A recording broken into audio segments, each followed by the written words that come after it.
What is up, pig pinners? Thanks for tuning in to another episode of Big Pig Fishing. Today, we are doing a review on my Shadowcaster 123 Pro Angler. Let's jump right in.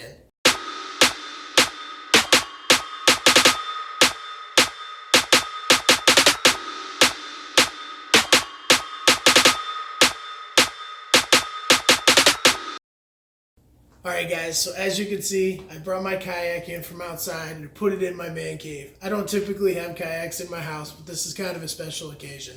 It's pretty nasty outside and I've really wanted to do this review video for a while now. So what we're going to do is we're going to kind of go through the quick basics and stats of this kayak, and then we'll take you over and we'll go in depth about what this kayak has to offer and some of the cons that it may have. Hopefully this is a good review video for maybe some people looking to purchase their first kayak. Or if you guys just want to know a little bit more about your kayak and you own the Shadowcaster, this may help you out. The Shadowcaster 123 gets its name for being 12 foot, 3 inches long. It's 36 inches wide and weighs about 96 pounds. The dimensions of this kayak definitely make for a very stable machine, but at 96 pounds, I believe that it's slightly overweight for what it has to offer. It's got a 2-position seat with large storage in the rear. The tracking system consists of a tri-hull mold for the kayak. It also includes 2 molded-in handles, one in the front and one with the rear, and 2 side handles that are bolted on. So I've been fishing with this kayak for about a season now, and I will go out and say that this is the first kayak I've owned. And in my opinion, there's 3 different levels of kayak, and I do believe that this is sort of middle of the line. So number 1 would be your Walmart brand, your Pelicans, some of your enclosed kayaks, if you will. And then the expert levels are your Hobies and your Johnson Big Rigs and, some of your more expensive kayaks. And then there's the Field and Stream and others that may fall in that category. Now, what would define what kayak would work for you? Well, that's totally your opinion. So, in my opinion, if you're going to go out once a month and you're just going out with your family and you're just looking to have something to get out on the water, then the number 1 entry level would be what I would recommend. So your Pelicans, your Walmart brands, anywhere between $200 to $400 or $500 probably work perfect for you. And then somebody like myself who goes out 2 or 3 times a week and, just enjoys fishing a lot and wants to improve my fishing game, I believe that this is where that falls into my category at that price range. Or somebody who goes to fishes 4 or 5 times a week and they do tournaments all the time and they're traveling across state to do tournaments. That's where you fall into that 3rd category of the Hobies, the Johnson Big Rigs, your more expensive brands. But if those categories kind of help maybe determine what kayak you're looking for, I really hope that helps. But that's kind of how I looked at it. Now, will I eventually grow into a Hobie? I hope so. I hope that my fishing progression through these next few seasons take me to want and / need more of a better setup to what needs to be suited for myself.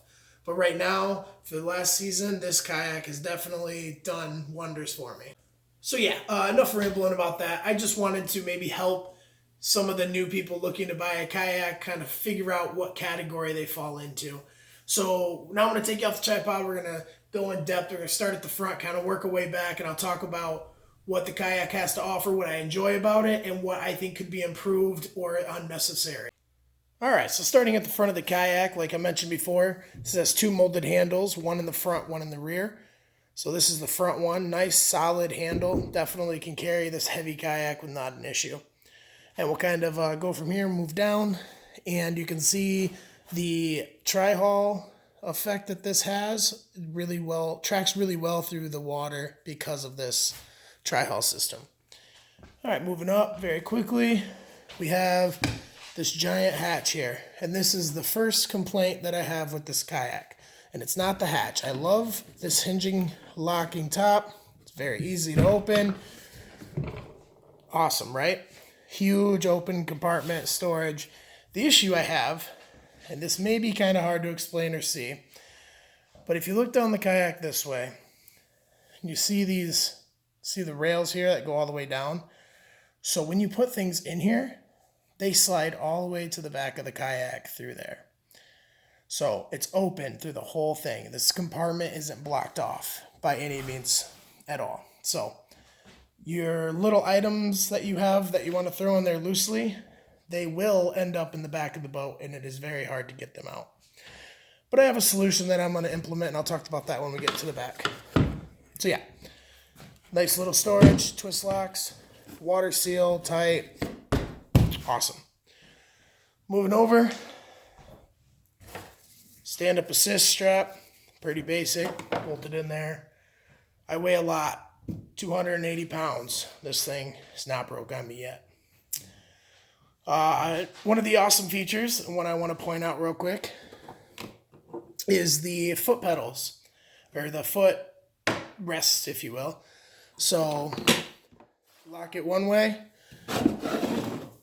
adjust it, no issues. Spin it the other way.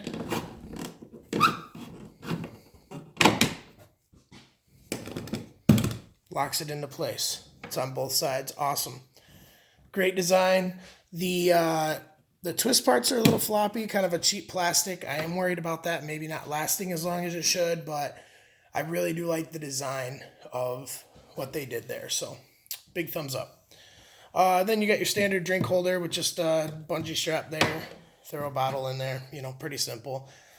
This has a lot of scupper plugs in this big kayak. We got 2 right up front here, and we'll get to the rest of them as we move back. So an awesome feature about this kayak, another one that I wanted to point out, is for the price point on the entry level of this kayak, it has a 36-inch mount rail here. Awesome, fantastic, I love it. I've put a few things on there. I don't have anything on there right now. I just wanted to make this as bare as possible before, as I was shooting the video. So, all right, here is the other 2 handles that are on the side. Like I said, these are just the bolted on handles. They're nice for 2 people to move them down. Not a bad setup right there. We'll move over to the side here. This is a paddle holder. Horrible. This is probably the number one con I have about this kayak. So your paddle would sit here, obviously, and you lock it into place. The issue is, let's see if we can get a good camera view of it. The kayak bows out right there, right?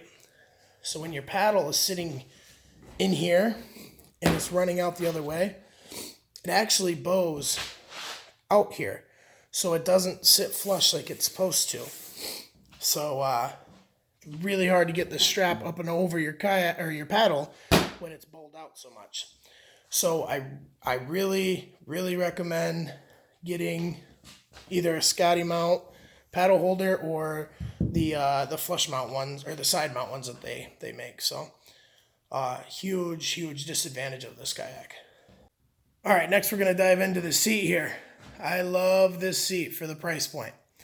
So this seat's padded, very comfortable, 2 positions like I said. And the locking mechanism is this string here, and I don't know if you can see here, but the rope just goes between these gaps here and it locks it into place. So this is the up position, obviously. This is what my seat is at 99% of the time. And you can fold it down, and as you can tell, it moves forward about 6 inches and drops obviously to a lower position. So going from the seat back to the paddle or the footrests, amazing that these things can adjust while the seat adjusts as well.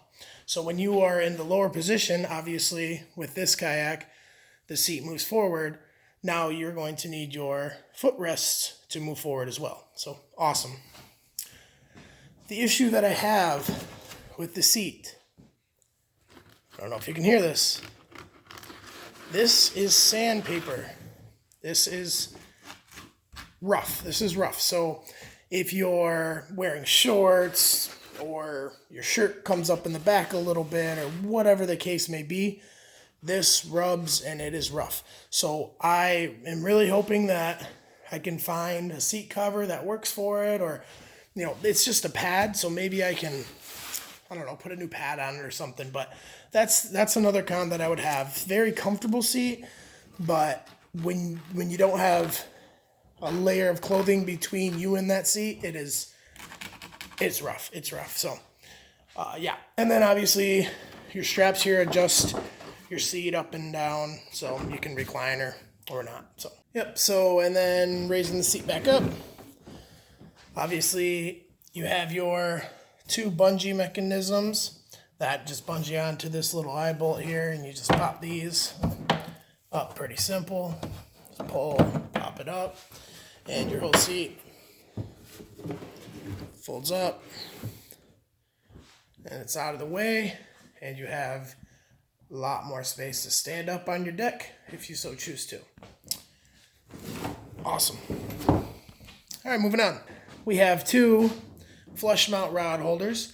On each rod holder has a rod leash. Pretty awesome. I don't use the rod leashes as much as I should. Funny story, I lost a pretty nice loose rod at the bottom of a lake because I didn't use my rod leash. So if you got them, use them. And then we have the back storage area. Probably the most important part of a kayak, in my opinion. Fishermen have a lot of gear. You need a lot of places to put them. This has a giant milk crate area. The funny thing is, most milk crates are what, 12 by 12, something like that. This area is huge. I put my milk crate in it, and it comes to like right here, just past the scupper hole. So you have a lot of room in between. Slide maybe plain old boxes or whatever between. I think what I'm going to end up doing in the future is kind of either buying a one of the Yak Attack black boxes, or, you know, put something together, maybe 2 milk crates or whatever, to kind of utilize the space a little bit more. But I love the space in the back of this kayak. Next, we also have this little ledge here, a little spot, if you will. And this I have an idea for. So remember the issue in the front of the kayak about only having 1 hatch? So everything kind of moves and gets lost back here. So I think I'm going to put an 8-inch hatch right here. I don't use this spot very much. I think a hatch right here would be perfect for, you know, whatever I need to put in there, dry storage wise. And then also it can be an access hatch for anything that I need to do. So as you might be able to tell, I have a couple holes drilled in the kayak already. So I'll go over that in a future video about one of the mods that I put on this last year.